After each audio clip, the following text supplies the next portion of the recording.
Web series প্রেমীরা কেমন আছেন? আশা করি ভালো আছেন, আমিও ভালো আছি। তো আমি এখন কথা বলবো একটা ওয়েব সিরিজ নিয়ে, আর এই ওয়েব সিরিজটির নাম হলো আখা। ওকে, এই আখা ওয়েব সিরিজটির সর্বপ্রথম যে আমার কাছে বিষয়টা আপনার কাছে ক্লিয়ার হয়নি, সেটা হচ্ছে এই সিনেমার এই ওয়েব সিরিজের নাম যে আখা রাখা হয়েছে সেটা খুব ভালো, কারণ হচ্ছে একটা ক্যারেক্টারকে কেন্দ্র করে এই গল্পের সামনের দিকে এগোতে থাকে। যার কে কেন্দ্র করে সামনের দিকে গল্পটা এগোতে থাকে তার নাম হচ্ছে আবুল কালাম আজাদ। আবুল বলে আবুলের ধরেন এ, কালামের কে, আজাদের এ, আখা। খুব ভালোভাবে জিনিসটা আমি বুঝতে পারলাম। ওকে, কিন্তু এখানে যে গল্প দেখানো হয়েছে 90 দশকে, আমরা টেজার ট্রেলারে যা আমি দেখছিলাম আমরা সবাই সেখান থেকে বলতেছি।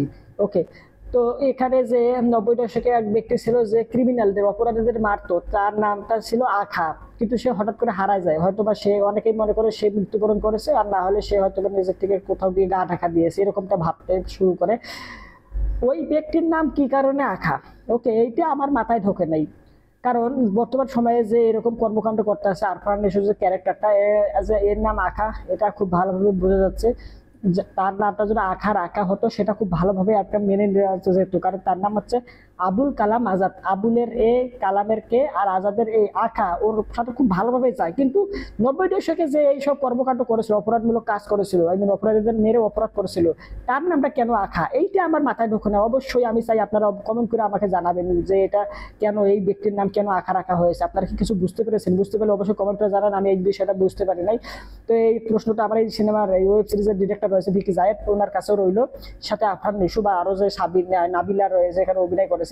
ওকে, ওভারঅল আর যারা এখানে ছিলেন তাদের কাছে আমার এই প্রশ্ন, অবশ্যই আপনারা আমাকে এই প্রশ্নের উত্তরটা দিবেন।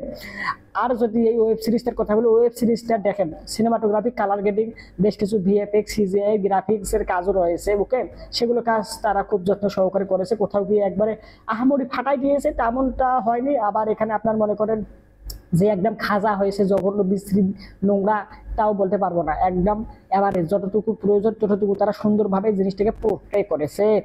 আর এখানে আর অভিনয়ের কথা যদি বলি, তাহলে আফরান নিশুর কথা কি বলবো ভাই, এই ব্যক্তি ফাটাই দিয়েছে, পুরো ফাটাই দিয়েছে। তবে একটা জিনিস আমার কাছে খুব খারাপ লাগছে, এটা আমাকে প্রকাশ্যে বলতে হবে। আমি দাগি সিনেমা দেখতে গেছিলাম সিনেমা হলে। ওকে, সিনেমা হলে একদম যেভাবে ফিল পাইছিলাম, মনে করেন আপনার এই ওয়েব সিরিজটার মধ্যেও সেম ভাবেই মনে করেন যে ফিল পেয়েছি, মানে দুঃখ, কষ্ট, তারপর মনে করেন যে আবেগ, মায়া, মমতা, প্রেম, ভালোবাসা, সম্পূর্ণ কিছু সেম সেম ফিল পেয়েছি। তবে কেন জানি ওই ক্যারেক্টারটা আর এই ক্যারেক্টারটা একই ক্যারেক্টার কোথাও গিয়ে মনে হচ্ছিল।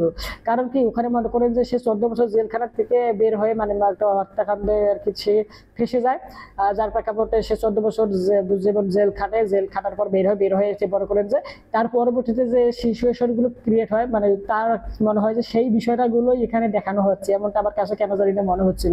আর তার ক্যারেক্টারটা, তার যে লুক, দেখতে একই রকম। দাগের সিনেমায় যেরকম তার লুক ছিল, লম্বা লম্বা চুল, যেরকম তার দাড়ি, যেরকম তার ওভারঅল ফেস বা লুক বলেন, এখানেও কেন জানি না একই রকম লাগটা ছিল। আমি বুঝলাম না, এখানে সে লুকটাকে এক্সপেরিমেন্ট করলে খুব ভালো হতো, চেঞ্জ করলে, আলাদা করলে ভালো হতো। কিরকম একই, মানে বিন্দু পরিমাণ এদিক ওদিক নেই, একদম 100% একই রকম লাগছিল।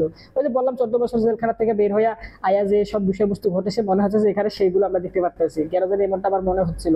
আর এখানে যদি অন্যান্য অভিনেত্রীরা রয়েছে, নাবিলের কথা যদি বলিস, তাকে সত্যি খুব ভালো লাগে প্রথমের দিকে, সেভাবে যেভাবে তার এন্ট্রি হয়, যেভাবে সে কথা বলে, যেভাবে সে মিষ্টি, সুন্দর, এবং যেরকম মানব দরদি, মানবতা ফেরিওয়ালা কথা কি বলে জানি, ঠিক ওরকমটা দেখে দেখে তখন খুব ভালো লাগে। ওকে, পরবর্তীতে কেন জানি না সে যখন এই বিষয়বস্তুগুলো জেনে যায়, তখন কেন জানি একটুখানি তাকে বিশ্রী লাগে, মানে একটুখানি নেকা টাইপ প্রথমের দিকে ছিল, ওটাই ভালো লাগছিল। পরে যখন সিরিয়াস টাইপ চলে আসে, কেন জানি না তার মধ্যে সেই গ্ল্যামার, সেই আর কি ইয়াটা, উৎফুল্ল, উৎসাহিত যে ইয়াটা রয়েছে, ওইটা কেন জানি হারিয়ে যায়। ওকে, আর এখানে যদি আমি ভিকি জায়েদের কথা বলি, সে মনে করেন যেগুলো কাজ এখন পর্যন্ত নির্মাণ করেছে, প্রত্যেকটা কাজ, কোনো কাজ সে আমার মনে হয় কেন জানি না খুব যত্ন সহকারে করে। ওকে, আবার কোনো কাজ কেন জানি মনে হয় যে সে বেশি একটা এফোর্ট দেয় না।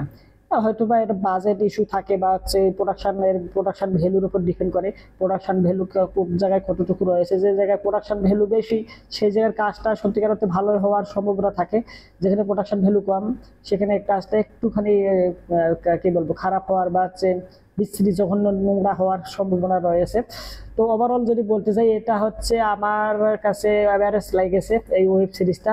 আর এই গল্পটা আহামরি লেভেলে না, ওই যে বললাম 14 বছর সিনেমার ভেতরে, দাগি সিনেমার ভেতরে 14 বছর জেলখানায় ছিল আফরান নিশু, বর্তমানে সে মনে করে জেলখানা থেকে বাইর হয়ে যে বিষয়বস্তুগুলো হবে তার জীবনে, সেটাই মনে হচ্ছিল যে এখানে আমি দেখতে পারতেছি এই ওয়েব সিরিজের মধ্যে। আর এখানে কেন জানি না ক্যারেক্টারটার সাথে রিলেট করতে পারতেছিলাম না, মানে কোথাও কোথাও ক্যারেক্টারটার সাথে রিলেট করতে পারতেছিলাম না, এই কারণে জানি না।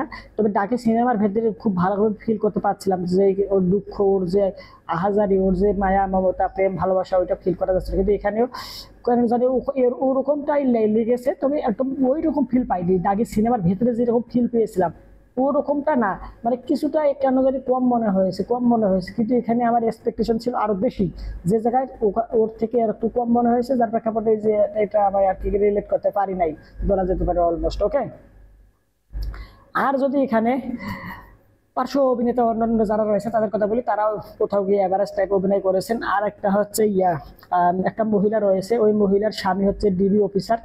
ওকে, হারুন রশিদ, হারুন হারুন স্যার আমাদের।